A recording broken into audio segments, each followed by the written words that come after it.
పాడుతూ మీ వీధిలోనికి వచ్చి ఉంటున్నాం.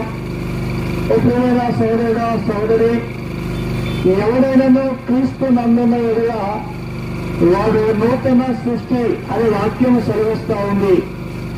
మన జీవితంలో 2024వ సంవత్సరాన్ని ఇంకొక వారం రోజులైతే మనం ముగించబోతూ ఉన్నాం.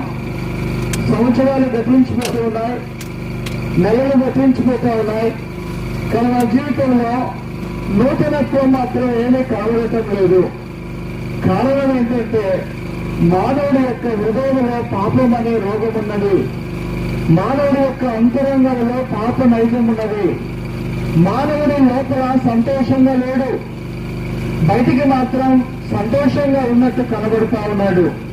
కానీ అంతరంగంలో ఎందుకో నెమ్మది లేని స్థితిని మానవుడు అనుభవిస్తూ ఉంటూ ఉన్నాడు. ఎప్పుడైనా సోదరుగా యేసుక్రీస్తు ప్రభు యొక్క కలవరి బలియాగం ఈ లోకంలో యేసుక్రీస్తు ఎందుకు ప్రత్యక్షమయ్యాడు అంటే, దావీదు పట్టణమందు నేడు రక్షకుడు మీ కొరకు పుట్టి ఉన్నాడు. ఈయన రక్షకుడు తన ప్రజలను వారి పాపముల నుండి ఆయనే విడిపిస్తాడు కనుక ఆయనకు యేసు అనగా రక్షకుడని పేరు పెట్టబడతా ఉంది. ఈ రక్షకుడు పుట్టింది తన ప్రజలను రక్షించడానికి. ఈ రక్షకుడు పుట్టింది మన ప్రజల మీద మనందరి కొరకు ప్రాణం పెట్టడానికి, రక్తం కార్చడానికి లోకంలో పుట్టాడు మిత్రమా. కాబట్టి యేసు రక్తం ప్రతి పాపమును కడిగేస్తుంది.